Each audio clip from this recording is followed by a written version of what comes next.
Eh, Qué gozo es saber que nuestras faltas son muchas, pero la gracia del Señor es mucho más grande que eso. Es más grande de lo que podemos pensar o entender. Y le damos gloria al Señor por eso en nuestras vidas.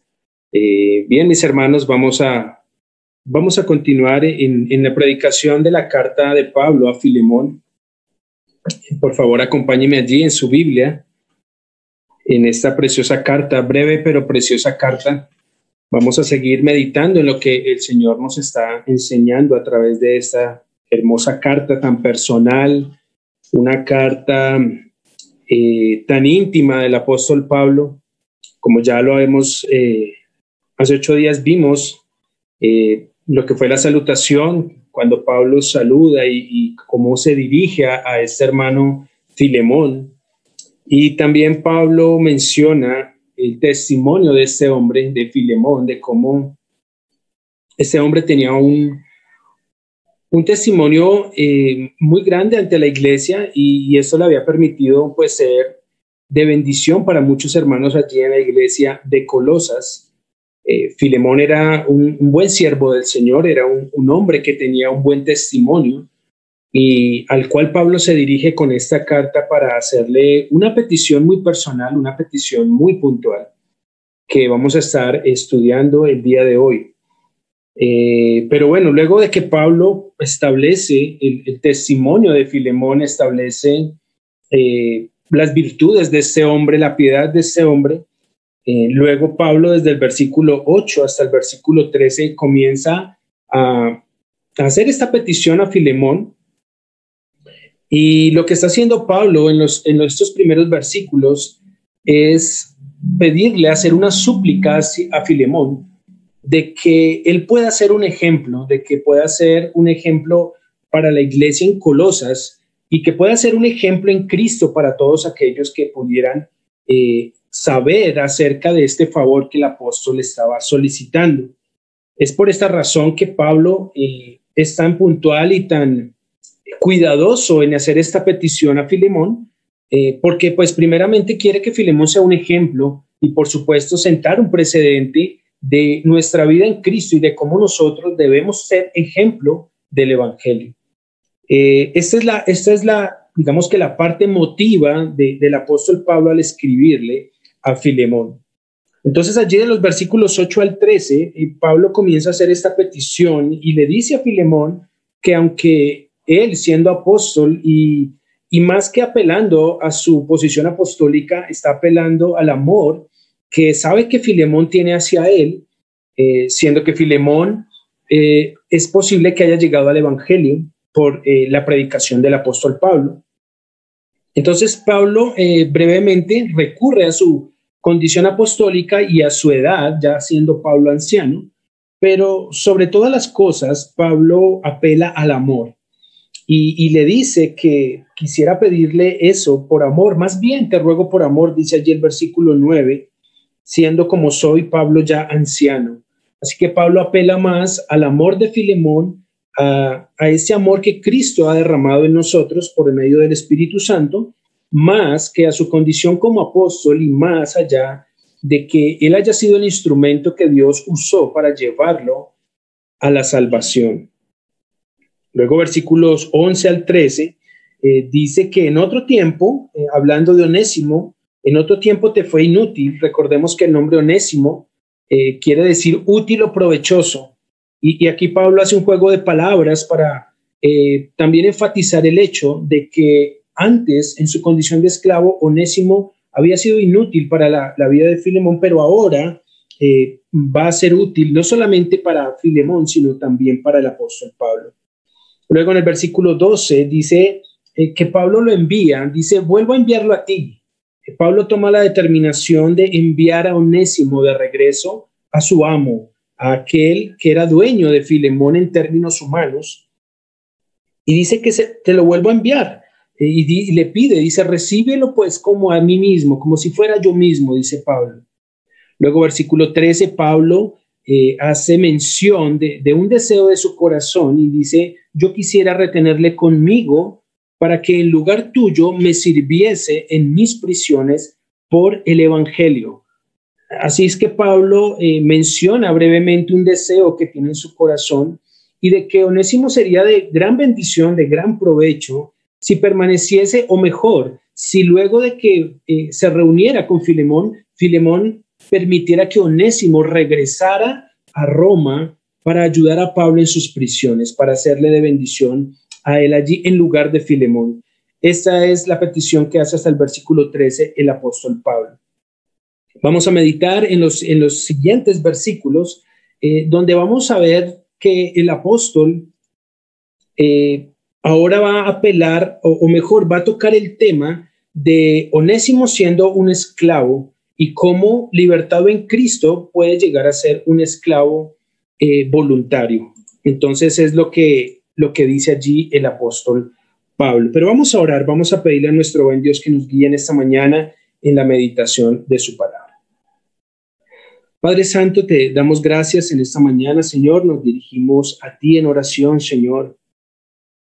Padre, pidiéndote que guíes nuestras vidas, Señor, y que en esta mañana, en tu misericordia, nos permitas atender a tu palabra, Señor, que tú abras nuestros oídos, Señor, que abras nuestro entendimiento, que abras nuestro corazón, Padre Santo, que nos permitas entender, Señor, tu voluntad para nuestra vida.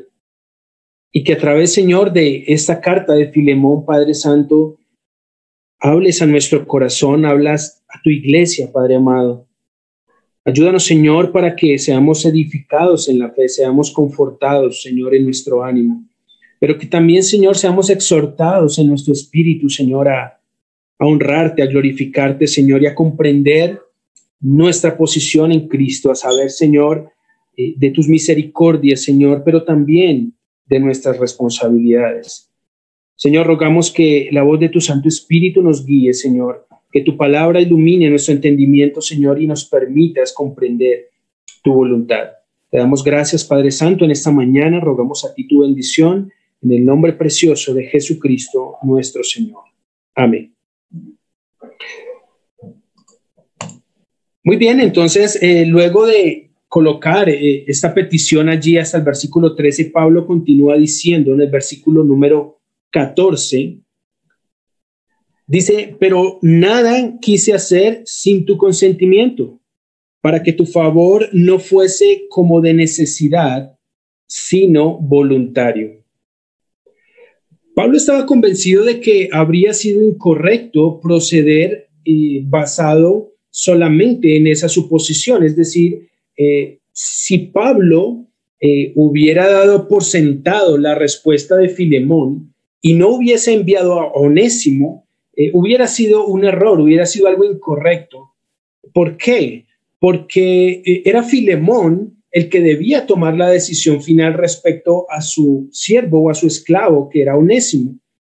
Esa es la razón por la cual Pablo dice en el versículo 14, pero nada quise hacer sin tu consentimiento.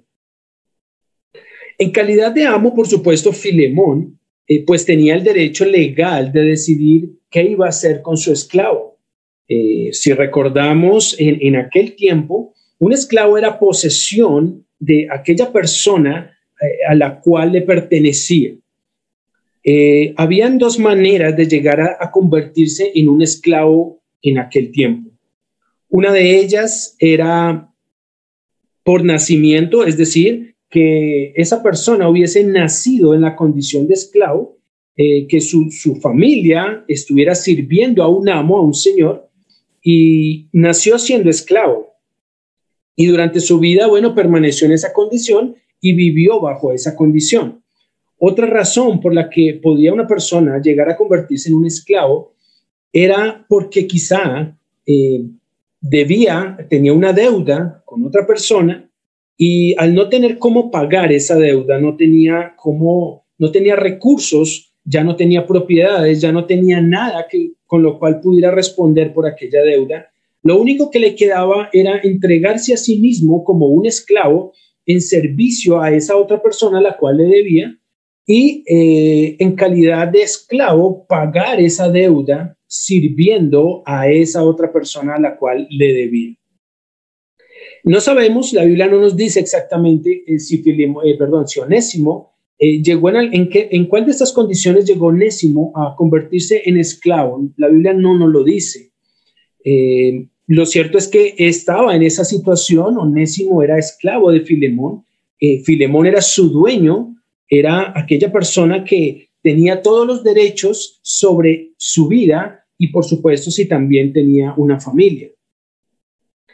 Y bueno, esta situación era muy complicada para Onésimo porque Filemón podía decidir qué hacer como castigo ante un esclavo que había huido de su lado.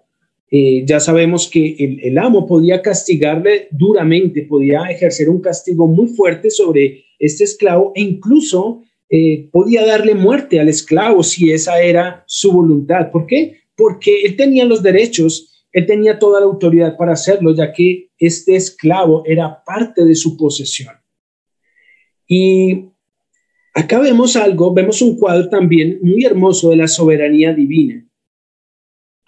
Dios es soberano sobre todas las cosas y nosotros le pertenecemos a Él. Nosotros por creación le pertenecemos a Dios y Él como creador y dueño de todas las cosas, incluyendo al ser humano, Él es soberano. Él en su soberanía divina puede determinar qué hacer con su creación. Tenemos ejemplos en la Biblia de cómo en algún punto, cuando el pecado llegó al colmo, dice la Escritura, llegó a unos niveles muy altos, Dios decidió terminar con la raza humana y dice que solamente salvó a 8 personas. Estoy hablando del diluvio. Dios tomó esa determinación. ¿Por qué? ¿Por qué lo hizo? Porque Él es soberano y su creación debe sujetarse y se sujeta a su soberanía. Él es Dios y Él decide qué hacer con su creación. De igual manera, Onésimo estaba a la merced de su amo Filemón. Esta era la condición legal. Esa era la manera o la posición legal que tenía Onésimo frente a Filemón. Ahora, si el esclavo llegaba a cometer un pecado, llegaba a cometer una infracción contra su amo, él tenía todo el derecho legal por la desobediencia de su siervo. Y es de la misma manera que Dios tiene el derecho, por justicia, de castigar al hombre por su pecado. Es un derecho legal. ¿Por qué? Porque Dios es soberano. Porque al igual que Filemón, Dios tiene todos los derechos sobre el ser humano para reprenderlo, para castigarlo e incluso para quitarle la vida. Esa es la realidad de la soberanía de Dios sobre el ser humano. Y este es un bello cuadro porque nos ilustra, nos da a entender cómo funciona la soberanía divina, cómo Dios en su poder y soberanía puede ejecutar su voluntad y puede ejecutar sus juicios de acuerdo a su voluntad, de acuerdo a sus planes. En el caso de Filemón, Pablo lo que hace es apelar a la buena voluntad de Filemón. Dice, para que tu favor no fuese como de necesidad, sino voluntario. Pablo hace una hipótesis en sí mismo y dice, o piensa mejor, que de acuerdo al amor divino que ha colocado en el corazón de Filemón, ese amor va a hacer que Filemón actúe no de una manera justa, porque lo justo sería que castigara duramente a su siervo, a su esclavo Onésimo. Pero Pablo espera más bien que en el amor de Cristo, que en el amor que ahora Filemón profesa por la fe, de acuerdo al testimonio que Pablo ha dado, que Filemón actúe de acuerdo a ese amor. Así es que Pablo anima a Filemón y lo lleva a entender la posición de Onésimo, pero también su propia posición, porque también Filemón era un esclavo anteriormente, había sido esclavo. Quizá no en la parte física, pero había sido esclavo del pecado por mucho tiempo. Y ahora Filemón, que había sido reconciliado para con Dios, ya no era más un esclavo, pero sí había llegado a convertirse en un esclavo voluntario, en un siervo voluntario. Así es que Pablo apela a esta razón de amor y le dice a Filemón, es mejor, Filemón, que perdones y olvides. Perdona y olvida. Esto es lo que le está diciendo Pablo a Filemón. Debes perdonar en tu corazón a Onésimo. Debes actuar tal como Cristo actuó contigo. Debes perdonar así como Cristo te perdonó a ti. Y debes olvidar la ofensa, así como Cristo olvida y Dios Padre olvida tus pecados. Ahora, se presenta otra razón, Pablo presenta otra razón por la que Filemón debe conceder lo que Pablo estaba pidiendo o este favor para Onésimo. Dice el versículo 15, porque quizá para esto se apartó de ti por algún tiempo, para que le recibieses para siempre. Es decir, el tiempo que Onésimo duró fugado le sirvió para rendir su vida al Señor. Es lo que Pablo quiere que Filemón vea, que vea la providencia de Dios. Pablo está pensando en esta providencia y cómo Filemón debería entender que hubo una razón por la cual Onésimo huyó de su casa. Y quizá no fue una razón legítima, es decir, es muy probable que que Onésimo hubiese hurtado algo, hubiese robado algo en la casa de Filemón y que por esa razón hubiera huido. Pero sin importar cuál haya sido la razón, lo que Pablo quiere que Filemón entienda es que Dios utilizó esa situación en su providencia para que Onésimo también llegara rendido a la fe y a los pies de Cristo. Y dice, por eso quizá para esto se apartó de ti por algún tiempo.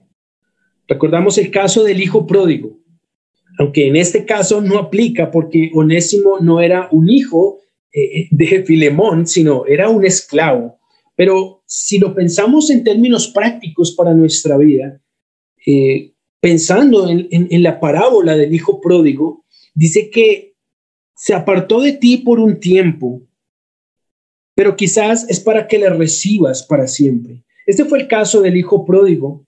Ya conocemos la historia, el hijo pide su herencia y dice que se va a una ciudad lejana donde abundaba el pecado y allí gasta todos sus bienes en los deleites hasta llegar a una condición tan deplorable que compartía su comida con los cerdos.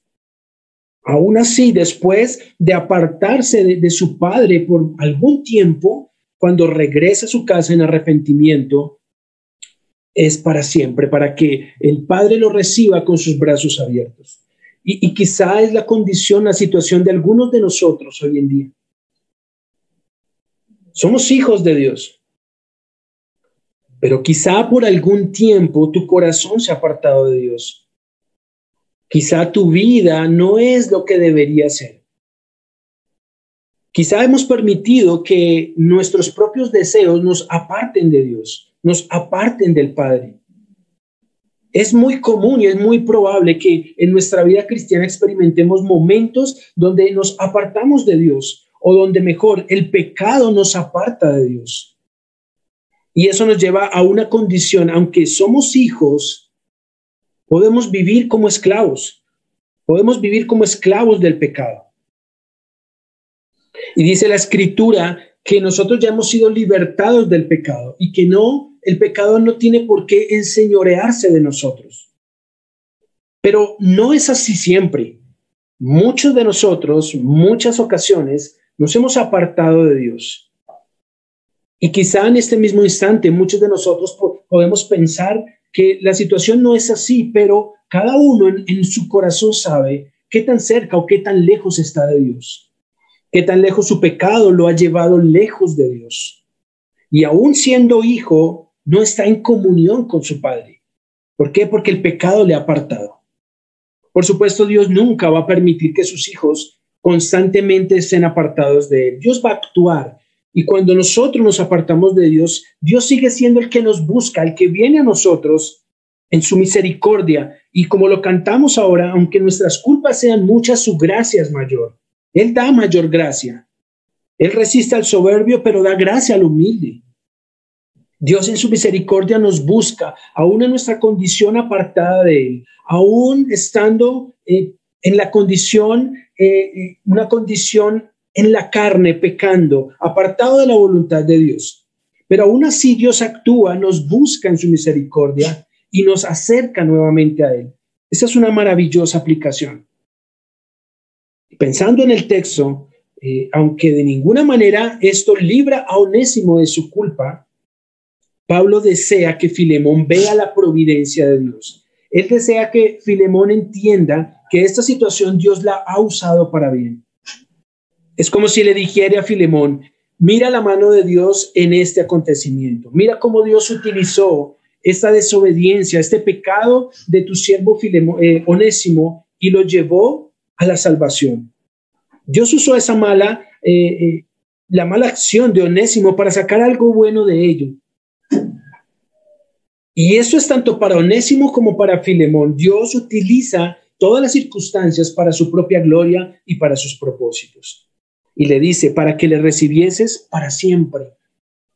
Onésimo se había apartado por un corto tiempo, pero ahora era regresado a la comunión con Filemón, y no solamente como un esclavo, sino ya como un hermano en Cristo.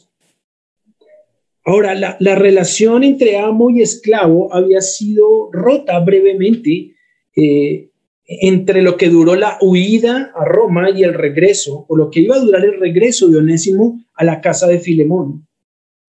Pero el lazo entre los dos como hermanos en Cristo jamás se rompería.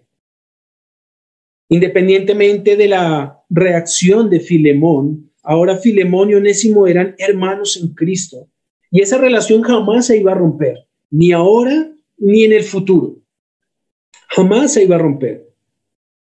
Por eso Pablo ruega a Filemón que restaure su comunión con esta persona, con Onésimo. Porque ya no era solamente un esclavo, ahora era un hermano suyo, era un hermano en la fe. Dios le había recibido a misericordia. Y en ese ejemplo Pablo apela para que Filemón actúe de una manera amorosa, y tomando el ejemplo de Dios, él también reciba a Onésimo nuevamente. Habiendo dicho esto, agrega el apóstol Pablo allí en el versículo 16: no ya como esclavo, sino como más que esclavo, como hermano amado, mayormente para mí, pero cuanto más para ti, tanto en la carne como en el Señor. Cuando nacemos de nuevo, nuestra relación con Dios cambia. Antes éramos esclavos del pecado. Estábamos sometidos a los deseos de nuestra carne, estábamos sometidos a los deseos del príncipe de la potestad del aire, estábamos sometidos a la influencia del mundo, de la cultura. Pero cuando nacemos de nuevo, cuando el Señor viene y cambia nuestra posición y cambia nuestra relación, entonces nuestra relación, nuestra vida de relación con el Padre cambia. Por eso el Señor Jesús dijo: ya no os llamaré siervos o esclavos, sino hermanos, porque el siervo no sabe lo que hace su Señor. Y Pablo no dice acá, no le dice a Filemón: yo te escribo esto para que lo pongas en libertad. No porque Pablo no tenía esta autoridad sobre Onésimo, solamente Filemón, pero le ruega. Es decir, no le dice: lo digo para que lo pongas en libertad, no.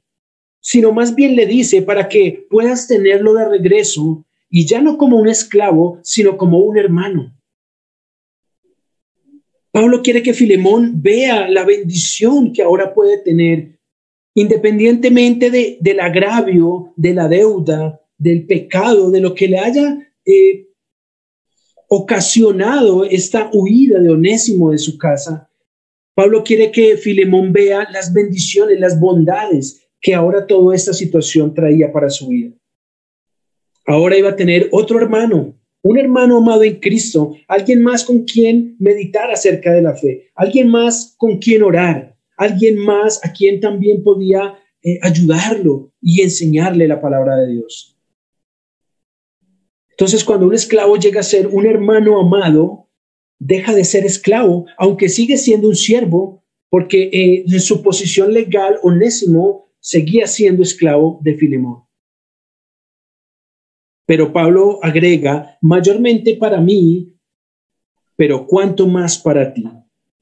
Así que Pablo compara su relación con Onésimo, su propia relación con Onésimo, como esta nueva relación entre los creyentes. Y Pablo, sabiendo de esta nueva relación, le llama a Onésimo un hermano amado. Un hermano amado, dice, especialmente para mí. Así que el apóstol continúa comparando su propia relación hacia él con la relación que habría entre ellos dos. Por eso Pablo añade inmediatamente, tanto en la carne como en el Señor. Es decir, la relación en la carne es la relación entre amo y siervo que tenían Filemón y Onésimo. Pero esa no podía ser, en este caso, la relación que prevaleciera. Tenía que prevalecer la relación en el Señor. Es decir, que eran ahora hermanos en Cristo, que ahora por la fe, tanto Filemón como Onésimo tenían también un solo Señor y amo, que es Dios. Y estaban ante Dios en la misma situación, eran siervos de Jesucristo. Así que dice el versículo 17, así que si me tienes por compañero, recíbele como a mí mismo. Pablo les dice que le dice a Filemón que si su vida es de estima ante Filemón, si me tienes por compañero, es decir, si tú consideras que yo también soy un compañero tuyo en la fe, si tú consideras que tu relación y la mía es una relación de amor y de compañerismo en Cristo, haz lo mismo con Onésimo, porque él también es un hermano tuyo. Así que Pablo desea que se cierre la brecha de la esclavitud, que ya Filemón no vea a Onésimo solamente como un esclavo y apela a la maravillosa relación que tenemos con Cristo Jesús. Entonces, dice Pablo, si me tienes por compañero, si yo para ti soy un hermano, recíbele porque él es igual que yo. Estamos en la misma condición. Ahora los tres compartimos la misma situación. Somos siervos y tenemos un solo Señor que es Cristo. Y dice Pablo en el versículo 18, pensando en el agravio, pensando en la deuda, dice versículo 18, y si en algo te dañó o te debe, ponlo en mi cuenta. Así que Pablo insinúa la posibilidad de que Onésimo hubiera robado algo de la casa de su amo y promete recompensárselo personalmente. Pablo sabía muy bien que cualquier persona que quisiera viajar desde Colosas hasta Roma, donde él se encontraba, iba a necesitar dinero. Y un esclavo no podría tener los recursos para hacer un viaje tan extenso, tan largo. Así es que Pablo seguramente pensó que Onésimo pudo haber robado, extraído algo de la casa de Filemón. Y Pablo tampoco ignoraba la falta de confianza en las cosas materiales que había entre amos y siervos y esclavos. Digamos que era muy general que algunos esclavos, cansados de su condición, cansados de servir, cansados de no poseer nada, y si su amo no era lo suficientemente agradable a sus ojos, a veces tomaban algo, alguna posesión de su amo y huían. Y huían para no regresar nunca, porque el esclavo sabía que si el amo lo llegaba a encontrar, lo único que le podía esperar era la muerte. Por eso Pablo es tan personal y tan enfático en esta carta. Pablo también cuando escribió a Tito, en la carta a Tito, dice, exhorta a los esclavos a que se sujeten a sus amos en todo. Y dice, no robando, sino mostrando la más alta honradez. Incluso Pablo ya había escrito a Tito referente a este comportamiento de los esclavos. Y recordemos nuevamente que en aquel tiempo las iglesias eran conformadas en su gran mayoría por personas de esta condición, por esclavos. Y lo que dice aquí Pablo es un cuadro maravilloso, porque es posible que Onésimo le hubiera dicho a Pablo que había cometido algún robo. Quizá Onésimo le confesó a Pablo su culpa, le confesó su pecado. Y ahora Pablo era consciente de la deuda que había entre Onésimo y Filemón. Ahora, ¿cuál es la deuda que nosotros tenemos para con Dios? Porque si tú todavía tienes una deuda con Dios, si tú todavía no tienes alguien que pague tu deuda, alguien que pague tu cuenta, estás en el mismo caso de Onésimo, estás en la misma situación que Onésimo. Y todos nosotros estuvimos en esa condición. Éramos esclavos por nacimiento, porque dice la Escritura que todos nacimos siendo pecadores. Todos nosotros, desde el momento en que nacemos, Solo por nacimiento ya somos esclavos. Somos esclavos del pecado. Nacemos con esa naturaleza caída, nacemos en esa condición de pecado. Así que si tú que me escuchas en esta mañana, si tú no estás seguro si tu deuda está pagada, quiero decirte, desde que naciste, tú tienes una deuda, naciste con una deuda, naciste deudor, naciste en una condición de esclavo. Y cuando llegamos a tener uso de conciencia, cuando llegamos a tener discernimiento del bien y del mal, nos convertimos en fugitivos de la justicia. Así como Onésimo se convirtió en fugitivo cuando huyó de la casa de Filemón. Cuando entendemos lo que es bueno y lo que es malo, no solamente somos esclavos, luego somos fugitivos de Dios, somos fugitivos de la justicia divina. Y al igual que Filemón, Dios tiene toda la autoridad, Dios tiene toda su poder y todo el derecho legal de quitarnos nuestra vida y de castigarnos eternamente por nuestra deuda, por nuestro pecado. En el caso de Onésimo, quizá fue un robo. Y Onésimo llegó a convertirse en un pecador para su amo Filemón y llegó a adquirir esta deuda, llegó a tener esta deuda. ¿Cuál es nuestra deuda? Como pecadores, nosotros tenemos una deuda enorme, enorme. ¿Cómo es posible que muchos, sin siquiera estar seguros de su regeneración, sin estar seguros si su deuda ha sido pagada, pueden presentarse ante Dios y hacer sus peticiones y decir: Señor, dame. Señor, yo deseo que tú me bendigas. Señor, yo anhelo que tú me des. Ese es el evangelio que se está predicando hoy en día. Un evangelio donde Dios, por obligación, tiene que darte todo lo que tú quieras y tiene que darnos todas las bendiciones que nosotros le pedimos, sin tomar en cuenta la deuda tan grande que ya tenemos con Dios. ¿Con qué cara un pecador puede ir delante de un Dios justo y santo y reclamarle bendiciones cuando tenemos una deuda tan grande de pecado con nuestro Dios? En el caso de Onésimo era un robo, pero si vamos a nuestra vida, ¿cuántos pecados pudimos haber cometido? ¿Robo? ¿Homicidio? Dice la Escritura que si odiamos en nuestro corazón a alguien, nos hacemos homicidas. ¿Adúlteros? El Señor Jesucristo dijo que si miramos a una mujer o una mujer mira a un hombre con deseo en su corazón, eso ya le hace una persona adúltera. ¿Mentirosos? ¿Cuántas veces hemos mentido? Muchas. Y con uno solo de estos pecados nos hacemos merecedores de la justicia divina y del castigo eterno. Nuestra deuda era enorme. Nuestra deuda era enorme. Enorme. Pecamos contra un Dios santo, contra un Dios eterno. Así que nuestra deuda es eterna. ¿Cuán grande es o era nuestra deuda? Y al igual que Onésimo, estábamos en esa condición, en esa misma situación. Pero Pablo le dice en su ruego a Filemón: ponlo en mi cuenta. Ponlo en mi cuenta. Es decir, Pablo es consciente que si Onésimo hurtó, robó algo de su amo Filemón, ya lo que haya sido, que haya tomado, ya no lo poseía Onésimo. Y es decir, Onésimo no podía pagar esa deuda. Onésimo no tenía la capacidad para pagar una deuda independientemente de lo que hubiera tomado, de lo que hubiera robado. Es más, así Onésimo no hubiese robado nada, el solo hecho de huir de sus responsabilidades, de huir de casa de su amo, ya le hacía merecedor de la muerte o de un castigo muy duro. Así que Pablo es consciente de que Onésimo no puede pagar la deuda. Y Pablo dice: ponlo a mi cuenta.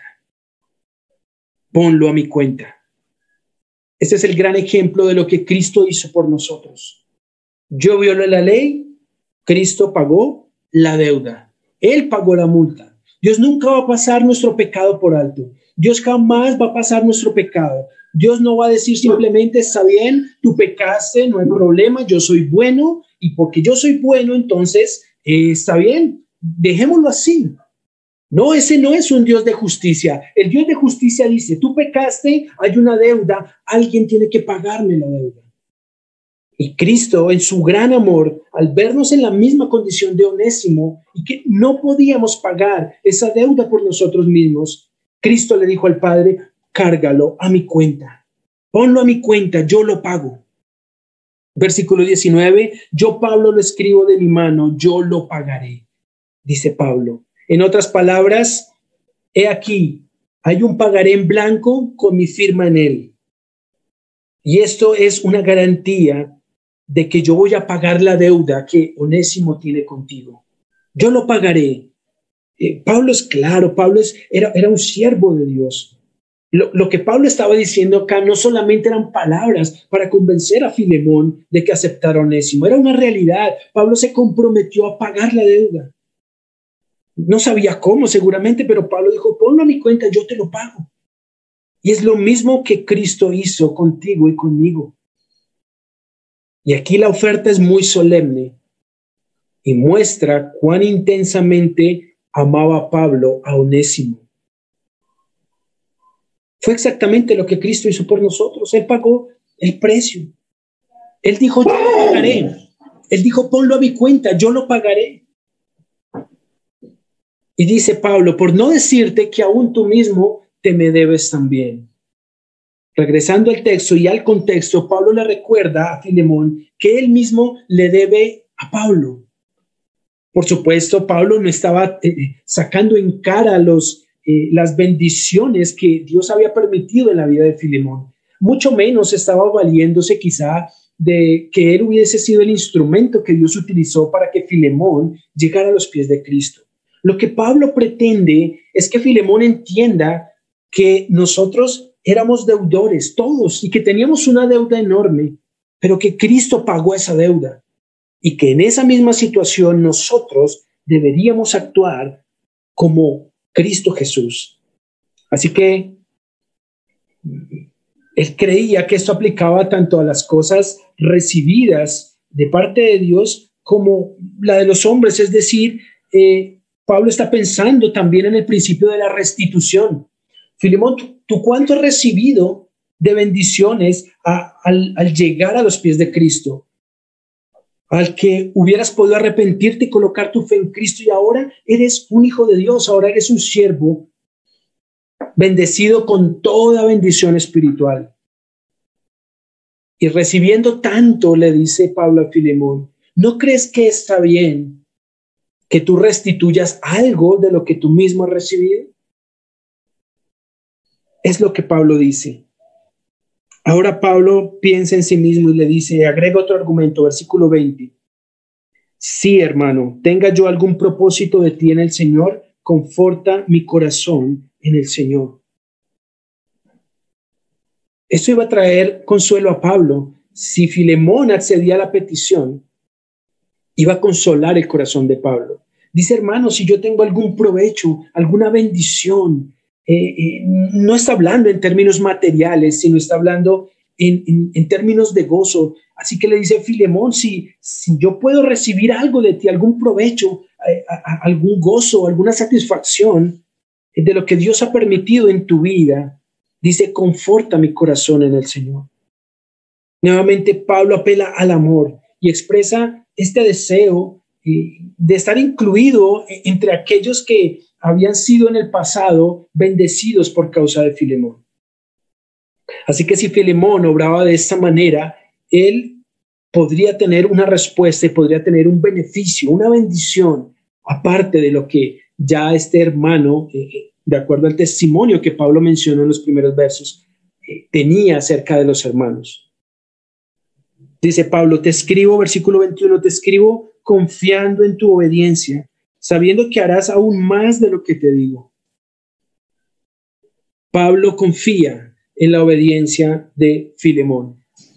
Por tanto, tenemos aquí más que un simple consejo para acceder a una petición, porque el Evangelio nos demanda que los que hemos sido beneficiados debemos mostrar bondad para con los demás.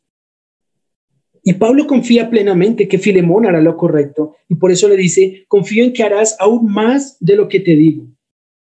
¿Cómo podría haber Filemón obrado aún más de lo que Pablo le estaba solicitando, que era recibir en amor a su esclavo Onésimo? Es posible que Pablo estuviera pensando en que Filemón le pudiera dar tiempo libre a Onésimo para la obra de Dios, porque los esclavos no tenían tiempo libre, solo el tiempo que le permitían sus amos. Quizá Pablo esté pensando en que Filemón podría obrar en amor y darle algo de tiempo a Onésimo en su nueva relación de hermanos, para que Onésimo ahora pudiera ser también un siervo, no solo para él, sino también para Dios. Quizá Filemón también podría revisar sus relaciones hacia sus otros esclavos en base a estos principios del Evangelio. O quizá Filemón podría exhortar a otros amos que, como él, también tenían esclavos, y poder animarles a que tuvieran mayor consideración con estos esclavos. Quizá Pablo está pensando en estas cosas y esto muestra que había muchas formas en las que Filemón podía hacer mucho más de lo que Pablo le estaba pidiendo. Pablo confía en el corazón de Filemón. Pablo confía en que él hará mucho más de lo que le está solicitando. Versículo 22, y le dice: prepárame también alojamiento, porque espero que por vuestras oraciones os seré concedido. Pablo cierra esta carta con una demostración de fe. Pablo confía que aún en su condición de prisionero, él confía en el poder de Dios y confía que ese poder de Dios le podía liberar de la cárcel y podía regresar a Colosas a estar con ellos. Por todas las cartas sabemos que Pablo era un hombre de oración y era un hombre de fe. Y él sabía que por medio de la oración Dios podía obrar de maneras extraordinarias. Y Pablo se refiere aquí a las oraciones de Filemón. Está en plural, por supuesto, está pensando en las oraciones de Apia, de Arquipo, del mismo Epafras, y todos los creyentes de la iglesia en Colosas. Así que Pablo le dice: prepárame también alojamiento. No solamente recibe a Onésimo, sino Filemón, prepárate, porque confío que Dios en su misericordia, a causa de vuestras oraciones, os seré concedido. Quizá pueda regresar y pueda verte cara a cara nuevamente. Y no pueda agradecerte solamente por la carta, pero estando frente a frente, podría agradecerle también este favor que le está solicitando. Este es el corazón de Pablo, esta es la fe de Pablo, este es el deseo de Pablo. Y Pablo confía plenamente en que Dios podría contestar esta oración. Y por toda evidencia apunta a que Pablo fue liberado de este encarcelamiento y que hizo luego más viajes. Este no fue el único encarcelamiento de Pablo.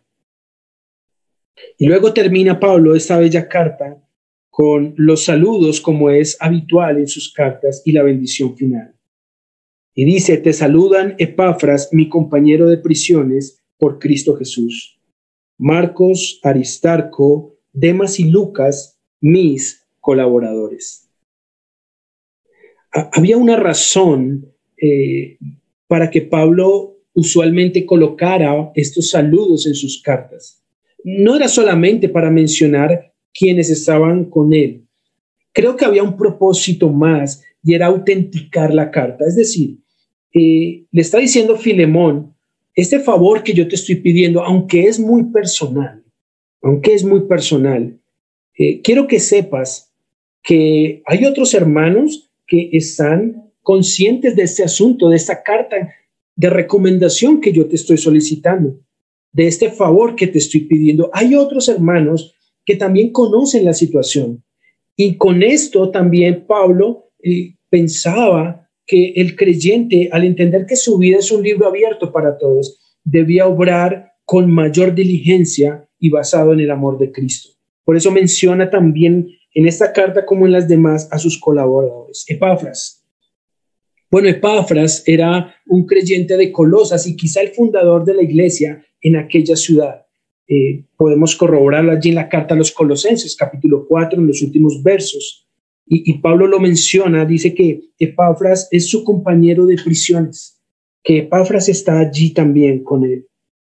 También menciona a Marcos, y sabemos que Juan Marcos, bueno, el escritor del Evangelio, también estaba acompañando a Pablo en Roma. Aristarco probablemente era de Tesalónica y también fue compañero de Pablo durante su largo ministerio. Demas también se menciona como uno de los colaboradores de Pablo, y por supuesto Lucas, que era un personaje notable y siempre fue fiel al Señor y fiel ayudador de Pablo. Sabemos que acompañó con frecuencia a Pablo en sus viajes misioneros, y aún en las situaciones más difíciles dice que todos me han abandonado, dice Pablo en su carta, en sus últimas cartas, y dice solamente Lucas está conmigo. Así que menciona a Lucas también allí como ese fiel compañero que siempre estuvo a su lado.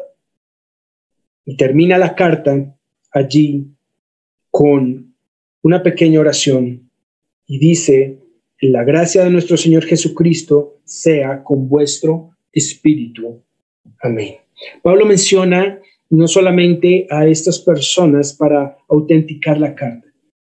Para Pablo, estos hombres eran más que sus hermanos, eran compañeros de milicia, eran aquellos amigos que también le apoyaban en situaciones difíciles.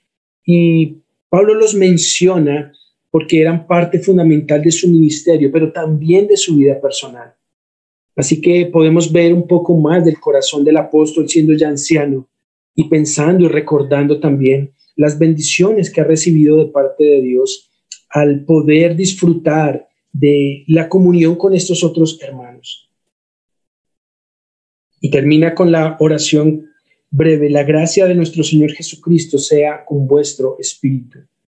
Generalmente Pablo en sus cartas menciona la gracia y la paz de Dios.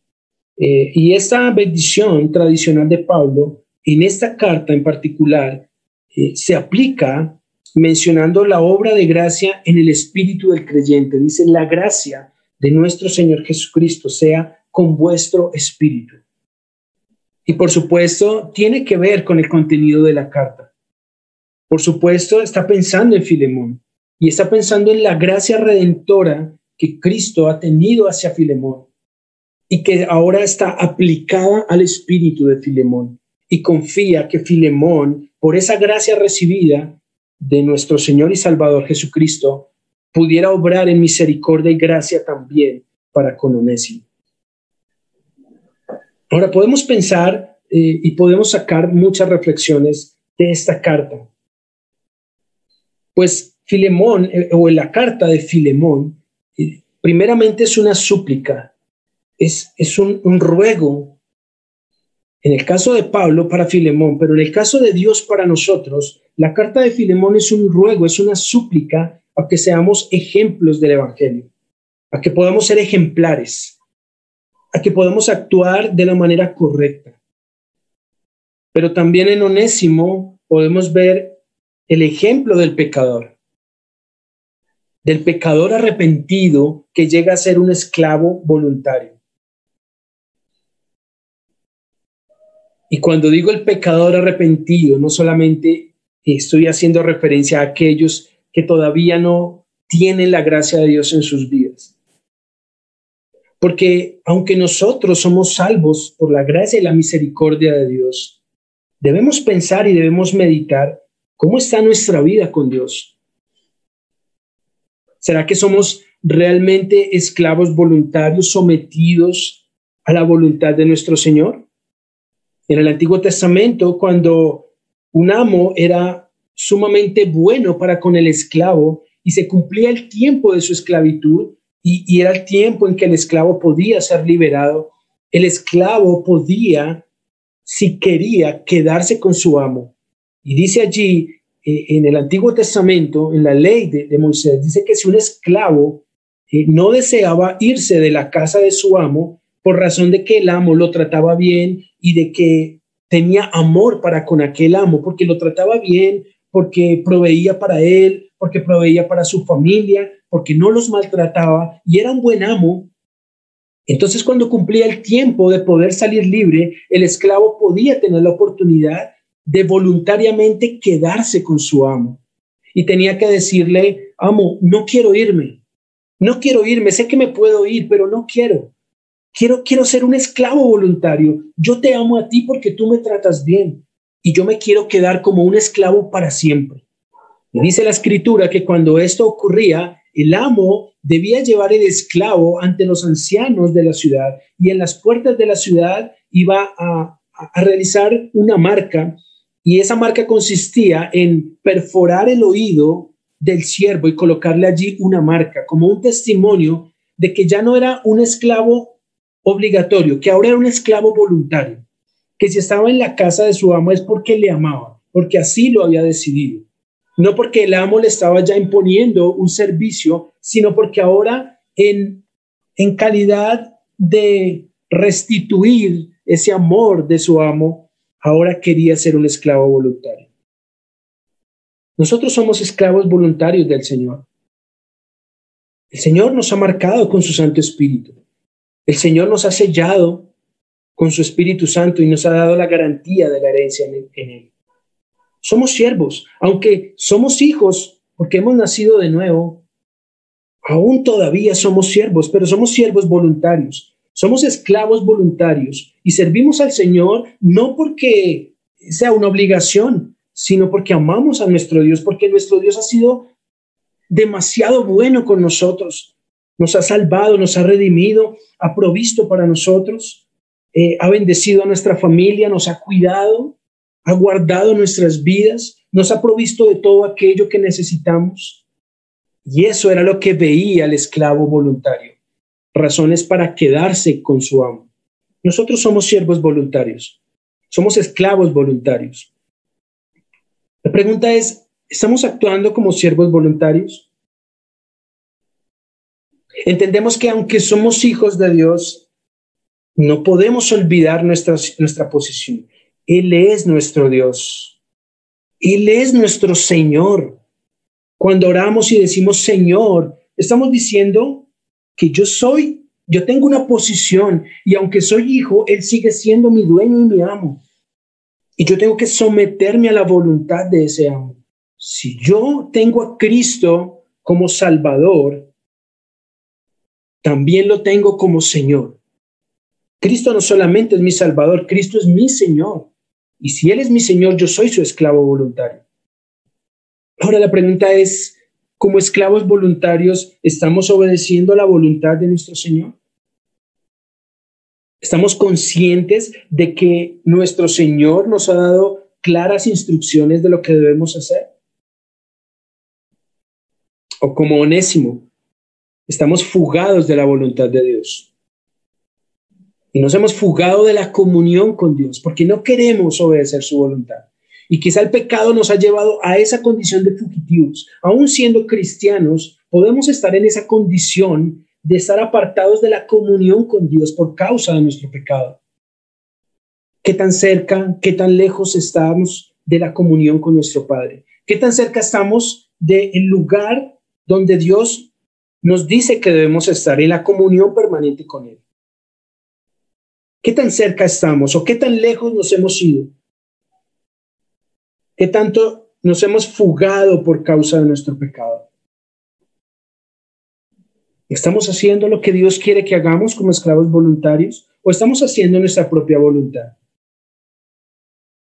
Quizá a veces nos enorgullecemos porque digo, yo ya soy cristiano, yo ya soy un hijo de Dios, yo ya voy para el cielo, todo está bien, no hay ningún problema en mi vida, entonces yo puedo relajar mi situación con Cristo. No, no es así. Nosotros no podemos olvidar lo que somos en Cristo Jesús. Nosotros debemos a nuestro Dios reverencia. Nosotros debemos al Señor humillarnos cada día delante de Él. Nuestra situación, aunque como hijos de Dios, debemos procurar humillarnos delante de Dios cada día y no desconocer que aunque somos hijos, seguimos siendo esclavos voluntarios de nuestro Dios. Debemos humillar nuestras vidas. Como iglesia, como creyentes, como familias, debemos humillar nuestra vida ante Dios. Y quizá nos estemos preguntando por la situación que estamos viviendo y por todo lo que nos rodea actualmente. Pero quizá pensamos en otros, pensamos en nuestra situación, pensamos en el gobierno, pensamos en los que hacen el mal. Pero ¿qué hay de ti y de mí? ¿Estamos haciendo la voluntad de Dios? ¿Estamos seguros de que no tenemos que humillarnos delante de Dios? Estamos tan seguros de nuestra posición y relación con Cristo que nuestra conciencia no nos está acusando para humillarnos delante de Dios y pedirle a Él su misericordia? Creo que son buenas preguntas de reflexión. Así que, mis hermanos, seamos ejemplos del Evangelio. Que Dios nos ayude a ser ejemplos de Cristo. No solamente a ser creyentes, seamos ejemplo del amor de Dios en medio de una generación que ha olvidado esa posición. En medio de una generación dentro de la iglesia de Cristo que ha olvidado que somos esclavos y somos esclavos voluntarios. Que quizá el orgullo, la comodidad o los afanes de esta vida nos han hecho olvidar realmente que somos esclavos y que Cristo ha pagado la deuda y que nos debemos a nuestro Señor. Así que debemos, mis hermanos, vivir en sumisión, en humillación voluntaria a nuestro Dios. No olvidemos nuestra posición. No olvidemos que Cristo es nuestro Señor y nuestro amo. Y que en sumisión y obediencia debemos llevar nuestra vida. Le debemos todo a Dios, todo. Él nos ha salvado, Él nos guarda, Él nos cuida, Él nos provee. Le debemos todo a Dios. Y nuestra actitud debe ser una actitud de sometimiento, una actitud de humillación y una actitud de obediencia hacia nuestro buen Dios. Que el Señor nos ayude a aplicar estas verdades en nuestras vidas. Y si tú que me escuchas no estás seguro si eres un hijo de Dios, si todavía eres un esclavo, un fugitivo del pecado, si tu deuda no está pagada, quiero decirte, hoy es el día de salvación. Tú no puedes esperar un día más. Si estás escuchando la palabra de Dios es porque Dios ha tenido misericordia de ti. Pero algún día no vas a tener excusa de que Dios no habló a tu corazón y de que Dios no te llamó a su misericordia, que fueras partícipe de Él. El Señor te está diciendo, hoy es el día de salvación. Hoy es el día en que tú debes entender que hay una deuda enorme y que Cristo está dispuesto a pagar esa deuda, que Él ya la pagó, pero que solamente se hace efectiva si tú colocas tu fe, tu confianza en Cristo Jesús y entiendes que por ti mismo no eres capaz, no puedes pagar esa deuda, pero que Cristo la pagó. Y si tú confías en Cristo, Dios acepta el pago por tu deuda en la obra redentora de Cristo Jesús en la cruz, por su muerte y su resurrección. Pero debes creer en ello, debes colocar tu confianza en Cristo. Y para nosotros que somos ya hijos de Dios, no olvidemos nuestra posición y no olvidemos nuestra actitud de humillación ante un Dios santo y bueno. Oremos. Padre Santo, te damos gracias en esta mañana, Señor. Gracias te doy, Padre, por esta preciosa carta de Pablo a Filemón. Gracias, Señor, por los principios de amor que tú nos muestras a través de esta carta, Señor. Estos principios de misericordia y de gracia, Señor. Estos principios que nos hacen recordar, Señor, que también éramos esclavos, que también éramos fugitivos de tu justicia. Y que al igual que Onésimo, Señor, éramos fugitivos, que huimos de ti, Señor, y no queríamos saber de ti, porque sabíamos que habíamos pecado. Pero en tu misericordia, Señor, tú nos buscaste. Señor, tú nos amaste, nos buscaste, nos hallaste y nos salvaste. Señor, muchas gracias. Gracias, Señor, porque ahora como Onésimo, Señor, ya no solamente somos esclavos, también ahora tenemos una nueva relación contigo, Padre. Y te agradecemos, Señor, por la obra maravillosa y perfecta de Cristo en la cruz. Porque esto sabemos, Señor, que no fue posible por nuestras justicias, Señor. No hay ninguna justicia, Padre, delante de ti. Solo la obra perfecta y santa de Cristo en la cruz.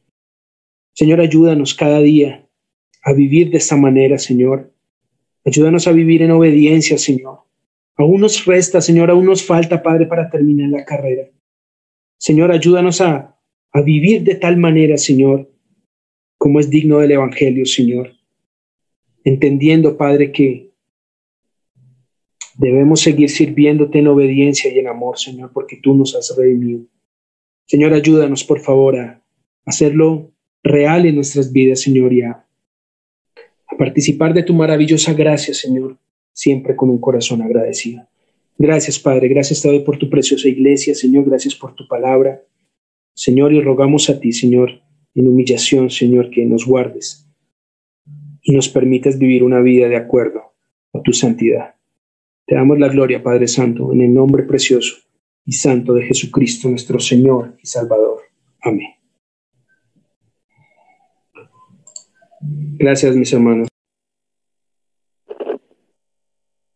Gracias, pastor.